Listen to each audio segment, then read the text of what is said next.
Bueno, mi nombre es Cristian Pampín y yo realicé para Ilustra Paleontología la reconstrucción del Austroraptor cabasai, un dinosaurio de la Patagonia Argentina. Vivió hace unos 70 millones de años aquí en lo que es la provincia de Río Negro. Así que bueno, les voy a comentar el paso a paso de cómo se llega de algunos huesos, algunos restos fósiles dispersos bueno, una reconstrucción completa. Bueno, lo primero que tuve que hacer fue documentarme. Eh, Aquí simplemente puse algunos ejemplos, pero realmente es una pila de documentación la que se necesita. Eh, y es algo que me llevó bastante tiempo y que después duró también un poco todo el tiempo que duró la reconstrucción, porque me iban surgiendo dudas o diferentes asuntos que tenía que resolver, entonces necesitaba constantemente estar acudiendo a documentos, a papers, a investigaciones, y bueno, es algo esencial al iniciar una reconstrucción, justamente saber qué es lo que estamos reconstruyendo, saber qué restos se tienen del animal en cuestión, qué investigaciones se han hecho, cuánto se conoce. Bueno, aquí hay algunos ejemplos de los papers que utilicé, están los dos papers de los dos especímenes que hay de Austroraptor, el holotipo y uno más, que son los dos únicos especímenes que hasta el momento se conservan en forma fragmentada, que me sirvió mucho, que es una tesis doctoral de un paleontólogo que se basó su tesis doctoral en el estudio de los unelaginos, que es el grupo de dromaeosaurios de aquí del hemisferio sur, al que pertenece Austroraptor. ¿Por qué me sirvió esto? Porque al haber evidencia fósil escasa y fragmentada de este espécimen, siempre es bueno tener presente la horquilla filogenética dentro de la que se inscribe, eh, cuáles son sus parientes más cercanos, con qué otras especies se relaciona, porque eso va a servir en el momento de reconstruir para ir llenando huecos, de información que de otra forma no podríamos, o sea, uno al hacer una ilustración científica, una ilustración paleontológica, no puede inventar, no puede imaginar, tiene que acercarse lo más posible a la realidad, y para eso es muy bueno tener en claro la horquilla filogenética del animal en cuestión. Esta persona hizo su tesis doctoral haciendo una revisión de todos los unelaginos que se conservan hasta el momento, dentro de lo que está Austroraptor, y particularmente a mí me sirvió mucho este documento porque incluso tiene fotos muy detalladas de los huesos de cada una de los especímenes que hay, y se los describe muy bien, entonces a la hora de reconstruir me sirvió mucho.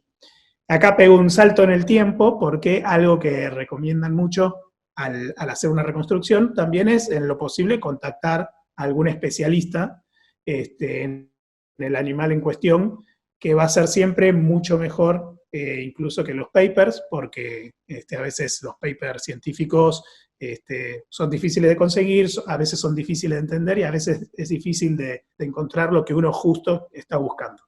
Entonces, yo al principio dudé en hacer esto, ya que, bueno, uno dice, bueno, no voy a andar primero contactando de la nada sin conocer a un especialista, a un paleontólogo en este caso, para consultarle por una ilustración que voy a hacer, molestarlo por eso, bueno. Entonces fue algo que al comienzo dudé, pero en un momento, por eso digo es un salto en el tiempo, porque ya cuando estaba a punto de iniciar el proyecto final, la ilustración final, me di cuenta que había un par de detalles que no le encontraba respuesta o no le encontraba una solución, y que si yo lo hacía por mi cuenta, corría el riesgo de que deje de tener rigor científico. Entonces, bueno, me animé, busqué dentro de todos los estudios que yo había estado leyendo a qué personas podría llegar a contactar, y contacté justamente al paleontólogo que escribió su tesis doctoral, que aquí aparece. Además, él tiene otros estudios, no es solo su tesis doctoral, hay otros estudios que yo también estuve leyendo durante la reconstrucción, así que fue muy oportuno poder contactarlo a él, y bueno, fue muy oportuno que él me respondiera realmente muy amablemente. Estuvimos hablando mucho, un rato muy largo, me estuvo despejando unas cuantas dudas, que bueno, ya les comentaré más adelante, pero bueno, para que sepan, lo más importante al comienzo es empaparse de toda la información posible sobre el animal a reconstruir, y si es posible contactar a un especialista, a alguien que conozca realmente al animal, mejor, mucho mejor. Bueno, luego del- de- de empaparse en lo que es la información sobre el animal, se comienza con la reconstrucción en sí, lo que se llama disección inversa, que es comenzar a ver el cuerpo del animal, pero como si fuera una disección, pero bueno, justamente inversa, de adentro hacia afuera. Yo acá les estoy mostrando todos los huesos que se conservan de Austroraptor hasta hoy. Aquí están los dos especímenes que hasta el momento tenemos. Estas fotos de muy buena calidad las saqué justamente de la tesis de este paleontólogo. Y bueno, el tema es que justamente de estos pocos huesos hay que llegar a una reconstrucción completa. Entonces, ahí es donde entra en juego el buscar las especies asociadas, las especies más cercanas y que más probablemente hayan estado emparentados con el animal en cuestión. Yo en mi caso me basé, bueno, para la reconstrucción en estos huesos de los dos especímenes. Después, sobre todo, hay un enlagino que es Buitreraptor. De él se conservan muchos más restos, hay varios especímenes, de hecho hay uno, el holotipo está casi completo. Entonces me apoyé mucho en Buitreraptor para la reconstrucción, y también en un enlagia, que es otro unenlagino, el que le da el nombre al grupo. Fueron en las dos espécimes, en los dos especies, perdón, en los dos géneros que me basé a la hora de reconstruir a Austroraptor, a la hora de llenar los huecos faltantes. Aquí muestro un poco lo que fue el proceso de la reconstrucción del cráneo, que fue lo primero que reconstruí. Aquí a la izquierda de la pantalla pueden ver arriba un dibujo que yo hice de los restos que se conservaban del cráneo. Ahí pueden ver debajo del segundo cráneo que se ve, el segundo resto es de Buitreraptor justamente, y otro resto más de dromaeosaurios, porque bueno, para mí fue tener que entender un poco exactamente qué tenía que tener el cráneo. El cráneo no es un hueso, son varios, entonces tuve que empezar a entender qué huesos componían el cráneo de este animal, y qué huesos tenía, qué huesos me faltaba, y en base a estos animales cercanos empezar a reconstruir. A la derecha pueden ver el cráneo que yo llegué a reconstruir en un primer momento. A ese cráneo después lo modifiqué, le hice algunas correcciones, pero eso fue a lo primero que llegué. Bueno, aquí, ahí después, al momento de hacer el esqueleto postcranear, todo lo que es el resto del esqueleto, que no es el cráneo, bueno, no solo que tuve que utilizar huesos de otros animales, sino que también tuve que entender un poco cómo funcionaban esos huesos, cómo congeniaban unos con otros, cómo articulaban unos con otros. Así que bueno, tuve que hacer varios estudios como estos que se ven aquí, para intentar entender más allá de la foto plana y de, bueno, algunos restos que en muchos casos son fragmentados, cómo serían y cómo funcionarían realmente esos huesos. Finalmente llegué a esto, que es la primera reconstrucción del esqueleto. Aquí, bueno, marqué con grises, con diferentes escalas de grises, los huesos conservados de los dos especímenes, y bueno, lo que está en blanco es todo lo que tuve que yo agregarle a los huecos en el esqueleto. Aquí hay una aclaración de las vértebras cervicales y el coracoides y la parte de abajo de la mandíbula, aquí tiene que recibir una pequeña corrección que me la hizo este paleontólogo que contacté. Como bueno, yo ya estaba avanzado más en el proyecto final, todavía no corregí esos detalles, pero bueno, lo aclaro para que cuando vean esto, son detalles mínimos, pero que hay que corregirlos. Luego de esto se hace la reconstrucción de la musculatura, lo que va sobre el esqueleto. Bueno, también en base a papers, a diferentes investigaciones de diferentes paleontólogos, de cómo sería la musculatura. En este caso yo encontré de diferentes animales, de diferentes terópodos, y bueno, adaptarlo un poco al animal en cuestión, al animal que yo estaba estudiando. Este es un esquema básico de los diferentes músculos superficiales, que son los músculos que nos interesa tener. Y bueno, luego de esto se procede a lo que sería ya en sí la musculatura, que en mi caso me quedó algo así, una aproximación a lo que sería la musculatura de Austroraptor. Luego se lo recubre al músculo con los tegumentos externos, en este caso por los conocimientos que se tienen hoy en día, se sabe que este grupo de terópodos probablemente estaban cubiertos de plumas. Si bien en Austroraptor y en los unelaginos no hay evidencias aún de plumas, sí en los demás dromaeosaurios, entonces lo más probable es que él también las tuviera, así que este es el resultado de mi reconstrucción externa preliminar. Acá la puse en comparación en escala, en comparación con un hombre, una persona de 1,80 m más o menos. Y abajo, bueno, hay 3 cabezas diferentes porque eran diferentes modelos de distribución de las plumas en el cráneo que estuve evaluando.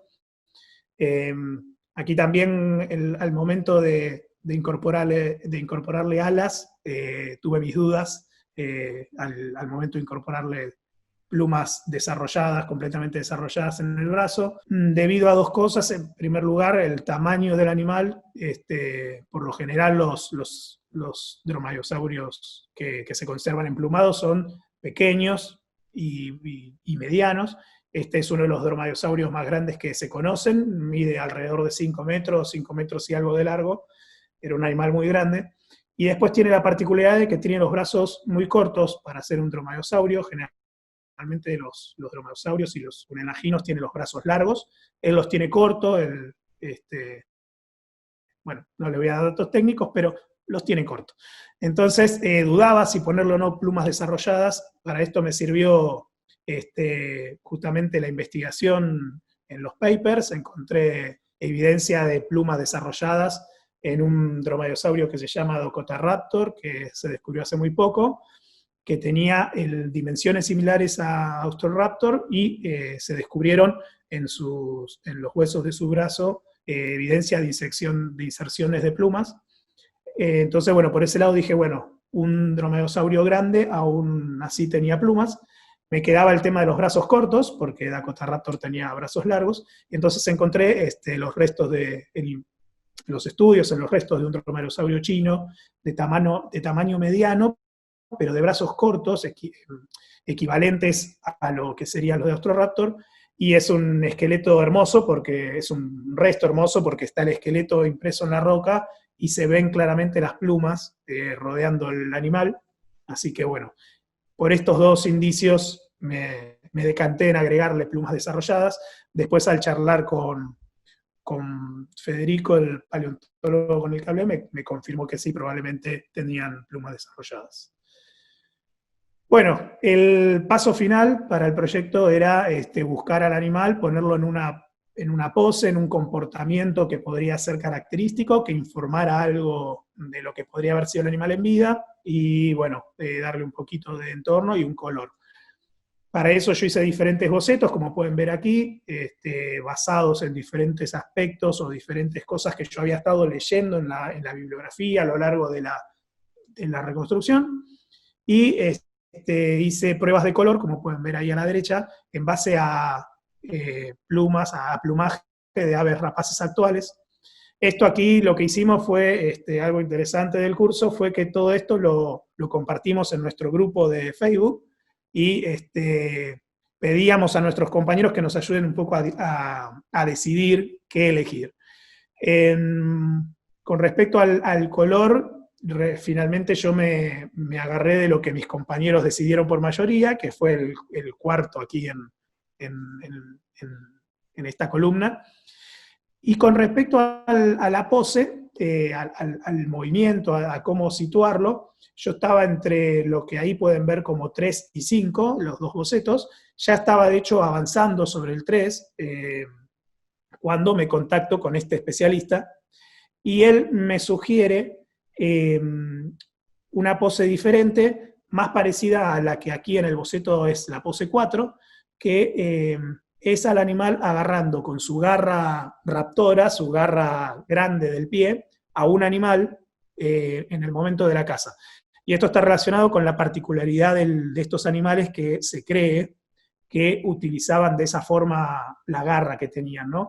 Particularmente los unelaginos, los dromaeosaurios de Gondwana, del hemisferio sur, utilizarían por un estudio en base a las medidas de sus patas y demás, seguramente, o lo que se cree es que cazaban animales pequeños, escurridizos, ellos seguramente serían animales rápidos que podrían perseguirlo, y con esa garra atraparlos y retenerlos para que no se escapen. Entonces, bueno, en base a esto, él me sugiere esto, yo tenía el 4, este boceto ya hecho, él me sugiere él me dice que esté acercándose a punto de comerlo, así que bueno, lo que hice fue dejar de lado lo que ya estaba haciendo hasta ese momento y avanzar sobre esa idea. Acá pueden ver cómo a ese boceto número 4 lo fui reformando y repensando. Hay algunos estudios ahí de las patas, de las manos, otros estudios que hice aparte para entender los movimientos, cómo debería rotar una mano, una pata. Estos animales tenían manos, patas delanteras muy particulares porque son una mezcla entre entre brazos y alas, entonces tienen unos movimientos muy particulares, una posición que no es del todo natural para nosotros. Y bueno, finalmente llegué a mi boceto final, que es lo que se ve abajo a la derecha. Y aquí está el boceto final con los primeros colores, los colores base. Y ya aquí fue con mucha paciencia empezar a darle textura, sobre todo, todo el tema de las plumas y de las luces. Y bueno, de esto quedó esto, que es el animal ya con su textura y un poco la mayor parte de sus luces y sombras. Y después la idea era hacer un entorno básico, muy simple, para no complejizar el proyecto final y que no nos demande más tiempo del que teníamos, aunque me demandó un poco más de todas formas, pero no excedernos tanto. Así que busqué una combinación de diferentes entornos y bueno, algo muy básico de fondo. Finalmente, esto fue el resultado del proyecto final. Ahí está Austroraptor cabasai, cazando una presa, una posible presa, un pequeño mamífero cretácico. Así que, bueno, esto es el proceso resumido, obviamente, todo esto lleva mucho trabajo. Cuando yo comencé esto, decía, es agarrar un esqueleto, un dibujo de un esqueleto, algo, y empezar a más o menos ir poniéndole cosas encima. Y bueno, uno después cuando está haciéndolo se da cuenta que detrás de una ilustración que quizás parece muy sencilla, incluso quizás más sencillo que esto, un esquema que uno ve en un estudio muy básico, en blanco y negro, detrás de eso hay una investigación muy grande y es llegar a veces, cuando yo elegí el animal tampoco sabía cuánto había descubierto o no del animal. Después cuando empiezo a ver veo que había muy pocos huesos, que había mucho que rellenar y todo eso lleva mucho trabajo, así que bueno, nada, es realmente... si uno lo quiere hacer con el mayor rigor científico posible, para que justamente sea una ilustración científica, lleva mucho trabajo, mucho investigar, mucho meterse, pero es algo apasionante y realmente cuando uno ve el resultado es como, no es lo mismo, pero es como casi tener un hijo, ¿no? Es decir, esto es el resultado de todo lo que estuve trabajando, de todo lo que estuve leyendo, de todo lo que estuve cuestionando. Así que bueno, muchas gracias por el espacio. Les dejo ahí mi Instagram por si quieren seguirme. Y bueno, nada, hasta la próxima.